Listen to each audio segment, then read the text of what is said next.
இறையன்பு கொண்ட நண்பர்களே, உங்கள் அனைவருக்கும் வணக்கம்.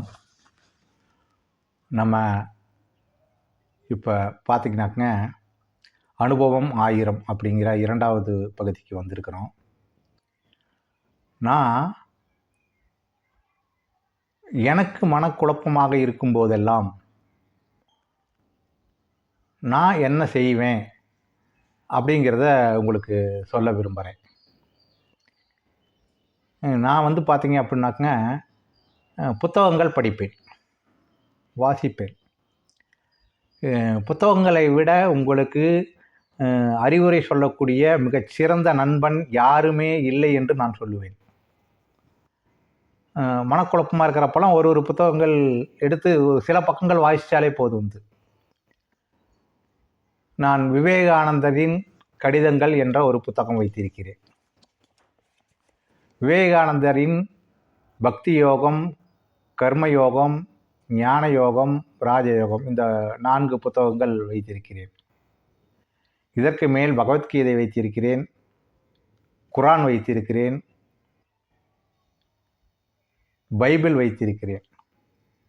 இது எல்லா புத்தகங்களுமே மனித வள மேம்பாட்டுக்காக ஞானிகளாலோ இல்லை உங்களை போன்ற என்னை போன்ற முற்காலத்தில் வாழ்ந்த மனிதர்களாலோ உருவாக்கப்பட்டவை.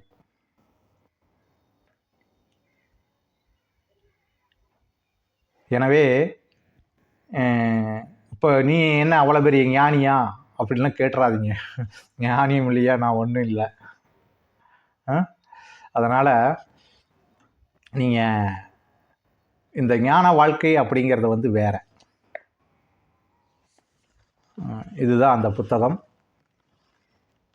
விவேகானந்தரின் கடிதங்கள்.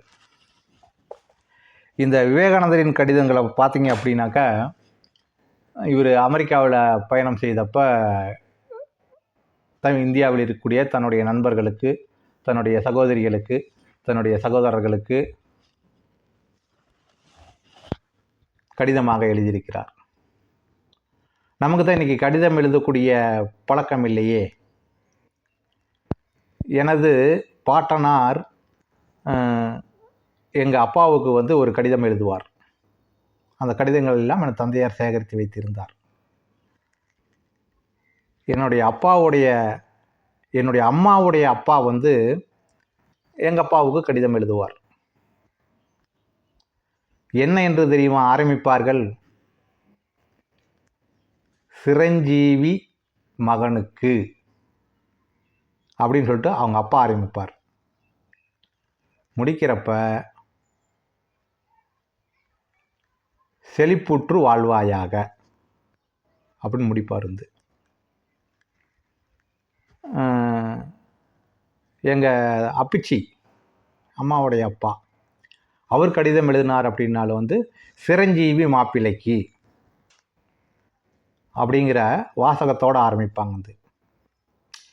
இந்த வாசகமே பார்த்தீங்க அப்படின்னாக்க உங்களுக்கு ஒரு உயிர்த்தன்மையை கொடுக்கும். இந்த கடிதங்கள்லாம் முன்னும் கூட சில கடிதங்கள் இருக்கிறது. நான் கால சூழ்நிலைகள் காரணமாக பல வீடுகள் மாற்றப்பட வேண்டியதாகிவிட்டது. அதனால் அந்த கடிதங்கள் சிலவை செல்லரித்து போய்விட்டன.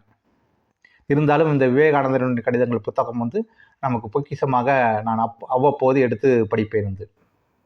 மனக்குழப்பமாக இருக்கும் சூழ்நிலையெல்லாம், நீங்கள் மனக்குழப்பமாக இருக்கும் சூழ்நிலையெல்லாம் இது போன்ற புத்தகங்களை வாசிக்க மேற்கொண்டீர்கள் என்றால் நீங்கள் சிறிதளவு தெளிவடைந்து விடுவீர்கள். உங்களுக்குள்ளார அந்த இறை வந்துவிடும், இறையன்பு வந்துவிடும். எனவே அந்த இறையன்பு வந்துவிட்டால் நீங்கள் நன்கு பக்குவம் அடைந்து விடுவீர்கள். இந்த பக்குவப்பட்ட மனம்தான் ஒரு மனிதனுக்கு, நான் முற்பகுதியில் சொன்னது போல ஒரு சிங்கத்தை வெல்வதற்கோ, யானையை வெல்வதற்கோ, இல்லை வலிமை மிக்க ஒரு மனிதனை வெல்வதற்கு கூட நீங்கள் இதை பயன்படுத்தி கொள்ளலாம். தயவு செய்து யாரையும் நலம் விசாரிக்காதீர்கள். நல்லா இருக்கிறீங்களா அப்படின்னு கேட்காதீங்க, வேண்டாம். இது என்னை பொறுத்த வரைக்கும் தவறுதலான ஒன்று தான். ஒரே ஒரே ஒரு விஷயம், இன்று கலியுகம். இந்த கலியுகத்தில் யாரும் யாருக்கும் உதவக்கூடிய சூழ்நிலையிலே இல்லை.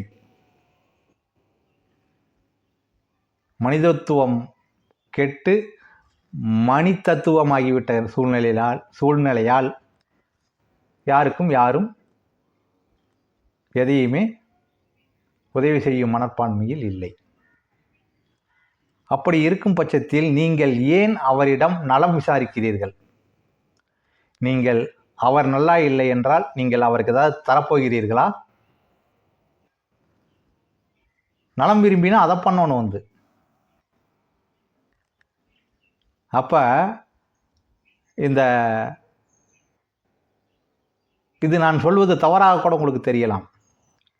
நல்லா இருக்கியான்னு கேட்டதாப்பா தப்பா பச்சாப்பா, வடிவேல் ஜோக்கு மாதிரி ஆகிப்பாருங்க. கடைசியா நல்லா இருக்கிறன்னு கேட்டது ஒரு தப்பாகி போச்சுப்பா.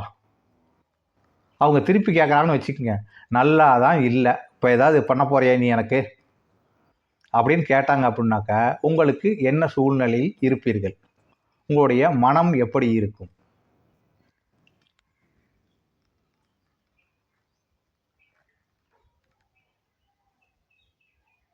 இந்த மனம் தான் எல்லாமே.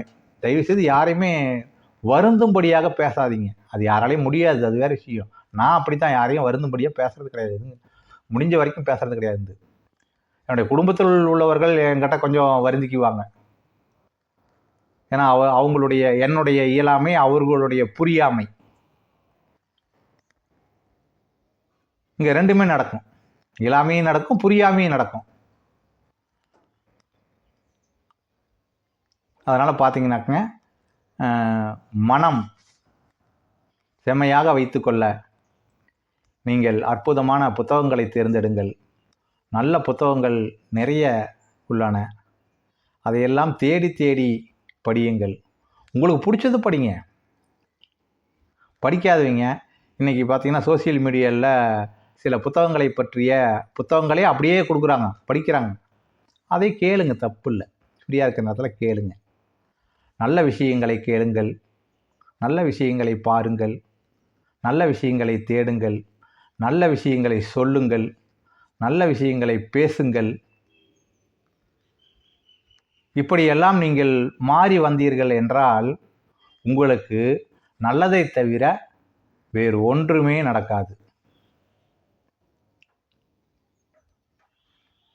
விவேகானந்தர் இந்த புத்தகத்தை சொல்கிறாரு, என்ன சொல்கிறாருன்னு கேட்டிங்கனாக்கா, ஒரு ஒரு ஒரு இடத்துல என் அன்பார்ந்த மேரி, என் அன்பார்ந்த மேரி, பொன்னையும் பொருளையும் உனக்கு நான் தரப்போவதில்லை. அதனிலும் என்னிடம் இருக்கும் அதனிலும் மேலான ஒன்றை நான் உனக்கு தரப்போகிறேன். அது என்னன்னு கேட்டீங்கன்னாக்கா, பொன்னிலும் பொன்னானது, வெள்ளியிலும் வெள்ளியானது. இதுதான் உண்மையான இறை அப்படின்னு அந்த கட்டுரையை ஆரம்பிக்கிறார், அந்த கடிதத்தை ஆரம்பிக்கிறார்.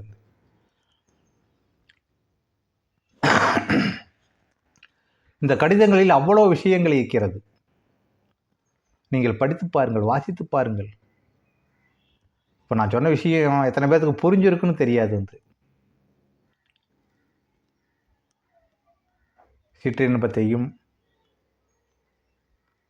அழியும் பொருள்களையும் அபகரிக்கும் பொருள்களையும் நாம் தேடிக்கொண்டு இருக்கிறோம். நானும் அதைத்தான் தேடிக்கொண்டிருக்கிறேன்.